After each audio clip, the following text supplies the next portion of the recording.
Men marrying men, women marrying women, and heterosexual men and women marrying men all are entitled to the same exact rights, all the civil rights, all the civil liberties. And quite frankly, I don't see much of a distinction beyond that. In a second term, will this administration come out behind same-sex marriage, the institution of marriage? I can't speak to that. That was then Vice President Joe Biden in 2012, and what became one of the most famous moments in his long career in politics. And now, 12 years later, much of the Democratic Party coalescing around his vice president, Kamala Harris, following Biden's exit. But there are wild cards that remain, and one of them is West Virginia Senator Joe Manchin, a Democrat turned independent, now weighing whether to re-register as a Democrat and challenge Harris for the party's nomination.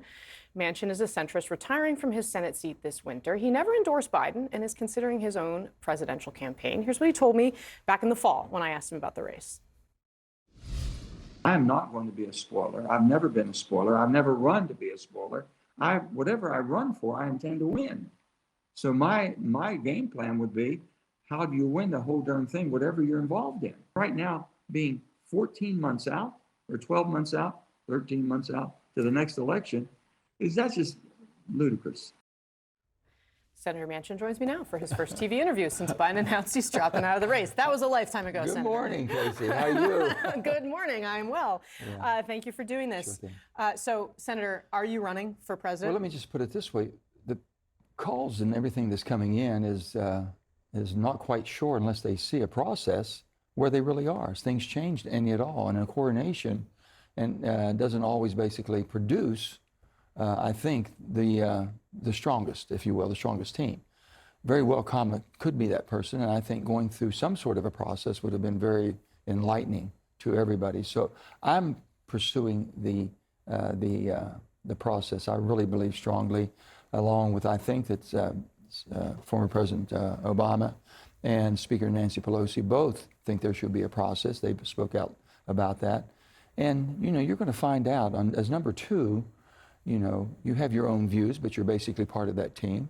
What's her own views on some of these issues? And it's going to be whether the border, is going to be a hot, contentious situation. Is anyone taking serious the debt that we have, the educational opportunities or a lack of educational opportunities, or student, basically, performance, things of this sort?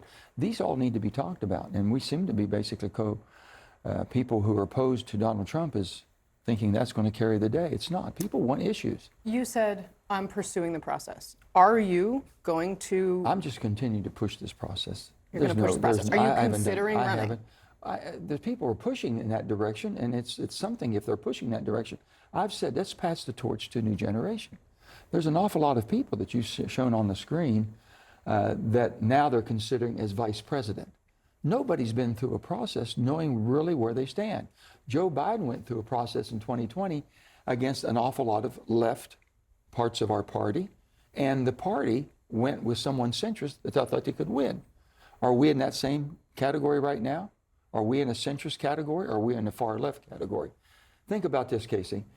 I'm an independent now. 51% of people participating in an electoral process are registered independents. Only 23% are registered Democrats. Only 25% are registered Republicans. If either side can't capture that middle, which is where the center of this country, where the common sense, and they just want to tap it down a little bit and not push on to me, even though you think that's part of the policy and you're playing to the base. Is that where the country is? I don't think. Why is there 51% like me? How do they win back Democrats like me? Do you think you could win the nomination at a Democratic convention? It's almost impossible for anybody at this point in time once it's been anointed. First of all, I want to thank the President Biden. I've known him for a long time. I've considered him a friend, and I said with heavy heart yesterday, but here's a person that can put every minute of his remaining term towards doing the job of president, trying to bring peace in the Middle East, trying to secure our position with Ukraine to defend itself and fight for the freedoms that we want them to have and they want. And then make sure that we show with grace and dignity how you transfer power, superpower of the world. He can do all of that and have the greatest legacy. I thank him for everything he's done. I haven't always agreed, he knows that, but we've worked through our differences. I haven't worked with Kamala any at all, to be honest with you, so we'll see what happens. Would you consider being Kamala Harris's vice president? No. No, I'm not a vice. It's a new generation. You don't want a 76-year-old vice president right now. Well, do we want a 76-year-old president? Well, if he feels like he's 50, maybe. Do you feel like you're 50? Let me just say this. The process for the Democrats, try to win back that center. Joe Biden became president because the center believed that he was in the center. He always had been. But if I there's believe going to be he- a process, believe somebody's his- got to run against Kamala Harris. Is that going to be you? Well, I don't think that. I don't know. We'll see. We'll just have to see. The system, you would like to see some sort, have some debates, have something. There's plenty of time. We act like there's no time at all. European countries, or UK, they have them within 2 or 3 months and do very well. 6 weeks, basically. Yeah. Would you run as an independent? Well, Bernie tried that, but they said he couldn't be an independent, so he had to be an independent Democrat. A socialist independent Democrat is what, And I respect where Bernie came from, and he's still an independent. And if I was going to do that, would I change back to a Democrat? Those are things that have been talked about. It just came about so quickly. I haven't really processed that or gone through it. I have been very humbled by people calling and asking, would you consider, would you talk about it? I says, my main thing is that we have a voice. I want the middle to have a voice. Yeah. I want the center of this country to be able to say we have a voice. We're not extreme left, we're not extreme right. I don't run my life that way. Right. Why do I have to only have two choices of a party that basically have taken the extremes? You've mentioned Bernie. Have you explored the process, what it would take for you to be able to put your head in the ring? I haven't gotten into any of that right now, no. Are you willing to re-register as a Democrat if you need to? I haven't given that serious thought right now. I can tell you why I left and not becoming a Democrat. Yeah. No, because of this. I was raised as a Democrat, lifelong Democrat. Yeah. Nothing but that. But I was always fiscally responsible and socially compassionate. I always wanted to give people a hand up, and I believe they had to earn everything and basically not being given out. I believed in John Kennedy. That's not what your country can do for you, what you can do for your country, and not the premise now, how much more can my country do for me?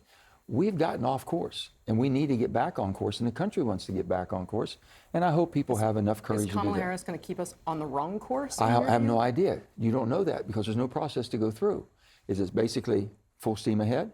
Is it basically some adjustment? I think it would help Kamala to have a little bit of a process to where she could explain, articulate, and have a dialogue. All right. Senator Joe Manchin, always grateful to have you. Always good to be with Never you, dull. Casey. Never dull.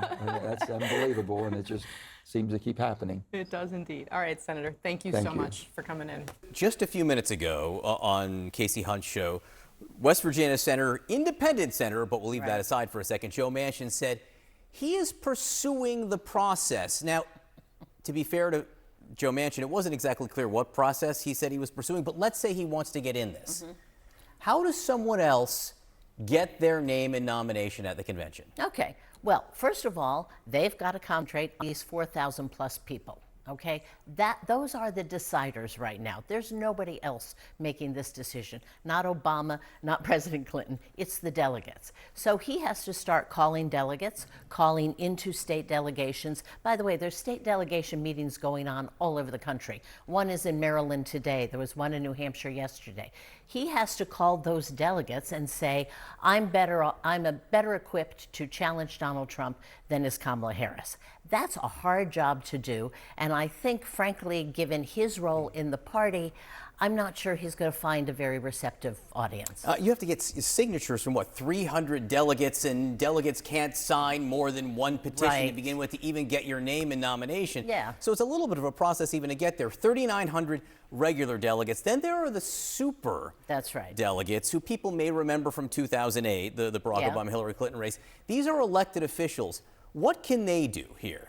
Well, I think a lot of them will attempt to lead the delegates in their congressional districts. Remember, most delegates are elected by congressional district. They're political people. They're going to pay a lot of attention to their congressman. They'll pay a lot of attention to their senator. But we are well past the days of party bosses. Okay, there's very few people who can deliver a state or deliver, a big city or something. So a lot of this is going to have to be the delegates looking at whatever other candidates get in and saying, I'm for Kamala or I'm for this person. Very last question here. What are the chances you think anyone's else's name besides Vice President Harris is actually even placed in the nomination at the convention? I think it's very, very small. I think we have run out of time here. One of the reasons the party is coalescing so quickly behind Kamala Harris is, frankly, we have no time. It'll be very interesting to see the bottom line here. For those who were thinking there might be an open convention, it won't happen that night. I mean, we'll know soon if this is going to be a quote-unquote open convention or not. Elaine Kamar, thank you so much. I think this has been educational for everybody.